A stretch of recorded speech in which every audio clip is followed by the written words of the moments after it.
सुरू होईपर्यंत प्रत्येक जण आपापल्या परीनं अंदाज व्यक्त करत होते. काल तर मी स्वतः वेगवेगळ्या चॅनलला बघत होतो, म्हणजे आम्ही तिघं कशातच नसल्यातच जमा होतो. बाकीच्यांच्या गाड्या फिरवणं, ड्रायव्हिंग करणं, इकडे जाणं तिकडे जाणं, इतकं काही सुरू होतं की आम्ही पहिल्यांदा 1:45च्या पुढे जाऊ आम्हाला वाटत होतं. कालचं सगळं बघितल्यानंतर आम्हाला वाटायला लागलं की आपण कुठेतरी खाली जातोय का काय. परंतु महाराष्ट्रातल्या जनतेने विकासाकडे बघून महायुतीला प्रचंड अशा प्रकारचं जे यश प्राप्त करून दिलं, त्याबद्दल महाराष्ट्रातल्या तमाम जनतेचं महायुतीच्या वतीनं व्यक्तिशः माझ्या वतीनं मी त्यांना मनापासून धन्यवाद देतो, मनापासून आभार मानतो. सगळेच कार्यकर्ते राबले, उमेदवार राबले, सगळे सहकारी घटक पक्षाचे, मित्र पक्षांचे सगळे आमचे सहकारी त्याच्यामध्ये स्वतःला झोकून दिलं आणि सगळ्यांनी ही निवडणूक आपली स्वतःची निवडणूक आहे असं समजून त्या ठिकाणी कामाला लागले. आमच्या ज्या योजना होत्या योजनांच्या बद्दल बरेच थोडीशी चेष्टा मस्करी करण्यात आली, आम्हाला त्याच्यामध्ये दोष देण्यात आला, आमची थोडस टीका टिप्पणी करण्यात आली की राज्य कंगाल केलं, अमुक झालं तमुक झालं.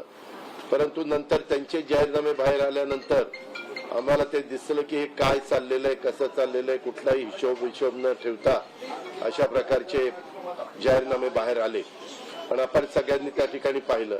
आम्ही मुळात काय केलं, लोकसभेच्या निवडणुकीच्या निमित्तानं आम्हाला मोठं अपयश आलं. म्हणजे महाराष्ट्रामध्ये आम्हाला तिघांनाही वाटलं नव्हतं की बाबा अशा प्रकारचं आपल्याला अपयश मिळेल, परंतु ते मिळालं. आम्ही ते मान्य केलं, त्याच्यातून आम्ही पुन्हा सावरण्याचा प्रयत्न केला. अर्थसंकल्प सादर करत असताना आम्ही सरकारमध्ये तिघांनी मिळून काही योजना जाहीर केल्या. त्या योजना इतक्या पॉप्युलर झाल्या, त्याच्यामध्ये लाडकी बहिणा म्हणजे गेम चेंजरच ती योजना झाली. अंडर करंट असा का बहिणींनी दाखवला की मी सगळे उताने पडले, सगळे आडवे झाले. एक माझं स्वतःचं स्पष्ट मत आहे, प्रत्येकाची वेगवेगळी मतं असू शकतात आणि उलट आमच्यावर आता जबाबदारी वाढलेली. कारण एवढ्या प्रचंड बहुमताने, म्हणजे मी तर जसा राजकारणात आलोय तसं 222 आणि 225 महायुतीला किंवा कुठल्याही आघाडीला महाराष्ट्रामध्ये तरी कधी असं यश मिळालेलं माझ्या तरी पाण्यात नाही, माझ्या तरी ऐकवत नाही.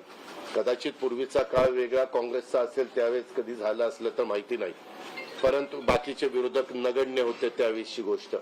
परंतु अलीकडच्या काळामध्ये जसं आम्हाला समजतंय तसं तर एवढं प्रचंड यश हे पहिल्यांदाच मिळालेलं यशाने आम्ही हुरळून पण जाणार नाही आणि आम्ही अतिशय जमिनीवर पाय ठेवून आता म्हणजे जसे जसे ते आकडे आम्हाला दिसत होते तसे तसे तसे फायनान्सच्या गोष्टी माझ्या डोळ्यासमोर येत होत्या. मी देवेंद्रजींना पण फोन केला, तेव्हा म्हटलं देवेंद्रजी खूप काही काम करावं लागेल. एकनाथरावजींना पण तसं सांगितलं की फार आर्थिक शिस्त आपल्याला त्याच्यामध्ये आणावी लागेल आणि आम्ही आणू. त्याच्यात आम्हाला हे नवीन नाहीये, आम्ही सगळे अनुभवी माणसं, आम्हाला त्याच्यामध्ये कुठली काही अडचण नाही. आणि शिवाय आमच्या पाठीशी केंद्र सरकार आहे, तो आम्हाला खूप मोठा एक आधार आहे. एक आमच्या पाठीशी तो एक मोठा भक्कम अशा प्रकारचा भरोसा आहे. आणि त्याच्यामुळं या सगळ्या ज्या काही गोष्टी झालेल्या आहेत, आता विरोधक टीका करतात की बाबा बॅलेट पेपरनी घ्यायला पाहिजे होतं, मग बॅलेट पेपरने लोकसभेला पण घ्यायला पाहिजे होतं. लोकसभेचा निकाल लागला की तो बरोबर आणि इथला निकाल लागला की बॅलेट पेपर यायला पाहिजे, मग मशीन काय ईव्हीएम बरोबर नाही, असं नाही चालत. आता झारखंड पण आमच्या हातनं गेलंच ना, आम्ही कुठं काय म्हणतो. ठीक आहे, त्या जनतेने कौल दिलेला आहे तशा पद्धतीनं महाराष्ट्रातल्या विशेषतः महाराष्ट्रामध्ये बऱ्याचदा आपले जे 6 रिजन आहेत ना, मराठवाडा, विदर्भ, पश्चिम महाराष्ट्र, कोकण, मुंबई, अशा सगळ्या वेगवेगळ्या रिजन मध्ये, नाशिक, सगळीकडेच तुम्ही बघितलं तर सगळीकडे महायुती जोरात चालली.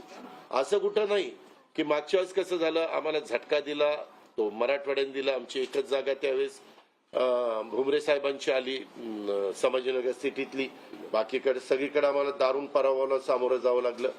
आणि तसं ह्या वेळेस झालं नाही. तुम्ही जर अंदाज घेतला तर सगळीकडेच चांगल्या प्रकारे महायुतीला यश मिळालं. काही जागा गेल्या त्या फार थोड्या मतांनी त्या बाबतीमध्ये गेलेल्या आहेत, असंही चित्र. आणि मीडियावाल्यांनो, मला एक तुम्हाला, इलेक्ट्रॉनिक पण आहे, प्रिंट पण मीडिया आहे, मला एक कळत नाही, तुम्ही खऱ्या बातम्या देत चाला ना, जे खऱ्या देत नाही त्यांना मला म्हणायचं तुम्ही बाकी सगळे खऱ्या बातम्या देतात, त्याच्याबद्दल दुमत नाही. पण मी टीव्ही चालू केलं आणि अजित पवार पोस्टल बॅलेट मध्येच माग, मी विचारतोय तिथं फोन करून, ते म्हणले नाही दादा आपण पुढे आहे. आता माझं लीड 1,02,000 मताधिक्य मी मिळवलं आणि खुशाल तुम्ही दाखवताय अजित पवार माग, अजित पवार माग. मग काही जण म्हणलं का रे असे दाखवतायत, टीआरपी त्याच्याशिवाय वाढत नाही. अरे तुमच्या टीआरपीला आम्हाला का मातीत घालताय, आमची का बदनामी करताय. त्याच्यामध्ये मी नंतर पुन्हा अधिकाऱ्यांच्याकडनं माहिती घेतली की नक्की पोस्टल बॅलेट किती झाले. पोस्टल बॅलेट मध्ये पण आम्ही पुढे होतो आणि रेग्युलर मतदानामध्ये पण पुढे होतो.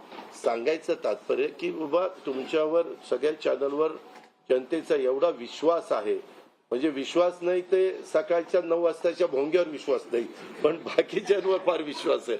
माझं एवढंच म्हणणं आहे की खऱ्या बातम्या दिल्या तर काही वाईट होणार नाही. पण खूप चांगलं यश मिळालं. अजून पण काही काउंटिंग चालू आहे, काही ठिकाणी रिकाउंटिंग मागितलेलं, ठीक आहे, तो त्यांचा प्रत्येकाचा अधिकार आहे. पण खरोखरीच सगळ्याच राज्यातली जबाबदारी आम्हा महायुतीवर वाढलेली आहे आणि त्या उलट आम्हाला अधिक जास्त बारकाईनं इथून पुढे काम करावं लागणार आहे. कारण एवढं दैदिप्यमान यश या सगळ्यांनी मिळून दिलेलं आहे आणि जनतेचे मानावे तेवढे आभार कमीच आहेत. म्हणजे काय आता त्यांच्याकरता, म्हणजे त्यांच्या ऋणातच आम्ही राहू इच्छितो.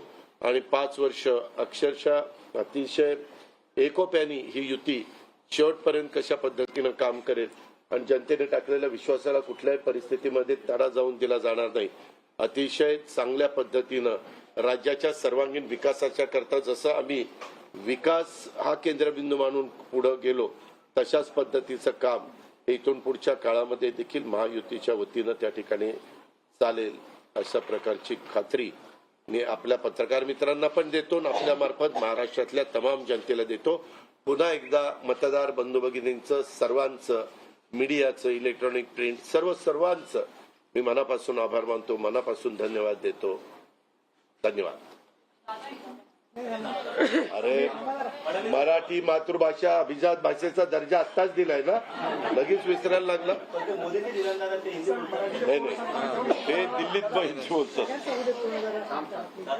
मी माझी भावना मगाशीच मांडली आहे. केवळ आता एवढंच सांगेन की महाराष्ट्राच्या जनतेसमोर आम्ही नतमस्तक आहोत. जनतेने ज्या प्रकारचा विजय दिलेला आहे, खऱ्या अर्थानं हा विजय एक प्रकारे आमची जबाबदारी वाढवणारा विजय आहे. देशाचे प्रधानमंत्री